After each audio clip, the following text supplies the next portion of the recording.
In the winter of 1975, a train quietly left Chicago, carrying 5 key witnesses under federal protection, destined for safety and new identities. But it never arrived. Its final, silent run vanished off the grid. No tracks, no signals, no survivors. This is the story of a railroad mission turned unsolvable mystery. What happened on the tracks that night? And who willed this train out of existence? On January 14, 1975, into one of the coldest nights of the year, Amtrak Train 105 departed Chicago's Union Station at 9:05 p.m., carrying not just ordinary passengers, but 5 high-priority federal witnesses under the Witness Protection Program. They were traveling coach class, accompanied discreetly by 2 federal agents. Their destination, secure relocation and new identities on the East Coast. The mission had been planned for weeks. The 5 witnesses included 2 mob informants whose testimony had already led to indictments in Chicago, and 3 former corrupt public officials who'd turned government whistleblowers. Each had received new papers, fake Social Security numbers, and cover stories. Federal logistics were meticulous: route, provisions, timing to avoid detection. At 1:47 a.m., the train made its last confirmed radio contact with the Joliet Dispatch Center. All cars intact, progress on schedule. Chicago had handed off responsibility to Indiana Rail Traffic Control. Agents aboard reported mild unease, but nothing unusual. Through crackling airwaves, Train 105 said simply, "All clear." But by 6:30 a.m. the next morning, Train 105 had not arrived in Cleveland as scheduled. No crew check-ins. Dispatchers began an urgent search. Official attitude: derailment or catastrophe. But no derailment alarms had tripped. No tracks or cars stopped transmissions. Search and rescue units mobilized across Ohio. Crews combed tracks, bridges, tunnels, fields, and even riverbanks near the railway corridor. Helicopters scanned from above.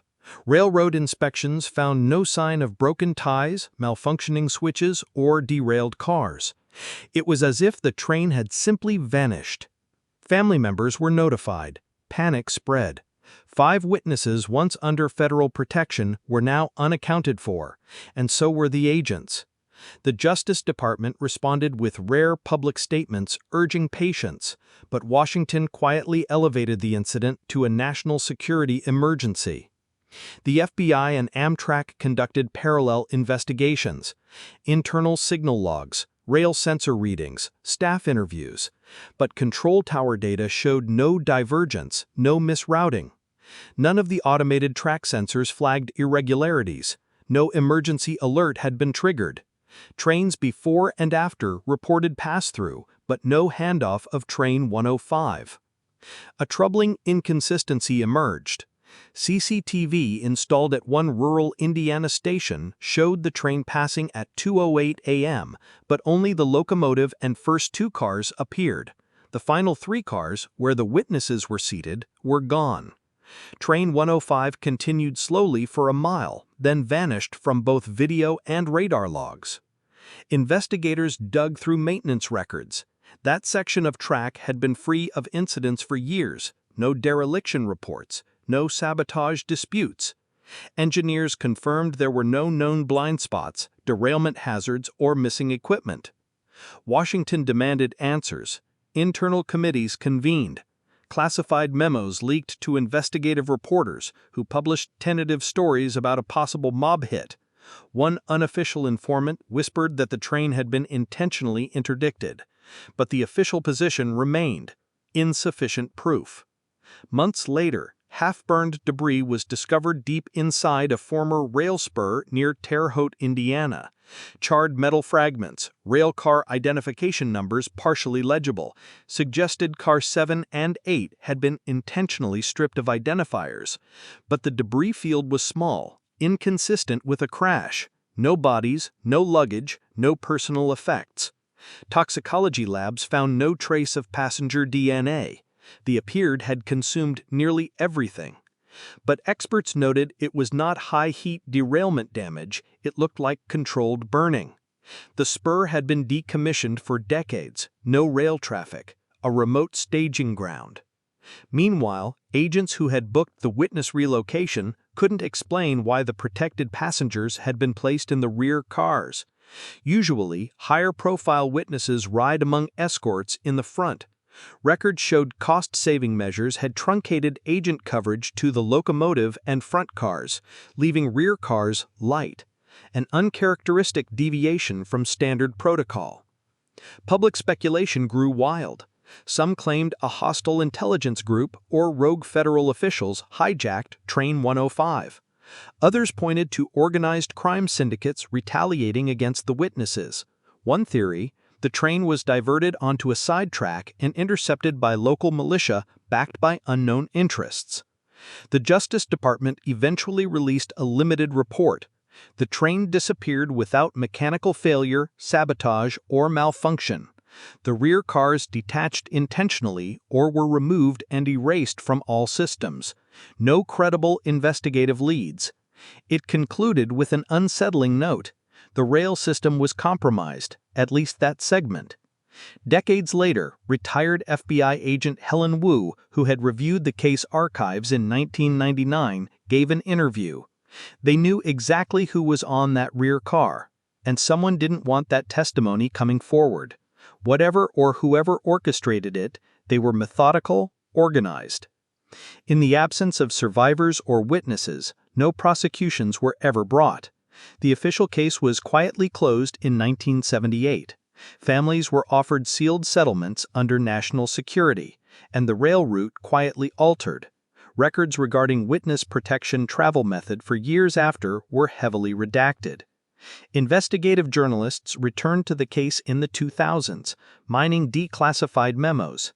They discovered references to a shadowy group known only as the Division. No names, no operators identified. The Division appeared in internal DOJ emails as a threat to witness relocation programs, never confirmed but never denied. Suspicions lingered that political figures with connections to organized crime interfered. Some congressional staff memos hinted at involvement of state-level politicians in Indiana or Illinois, but no subpoenas were issued and documents were sealed.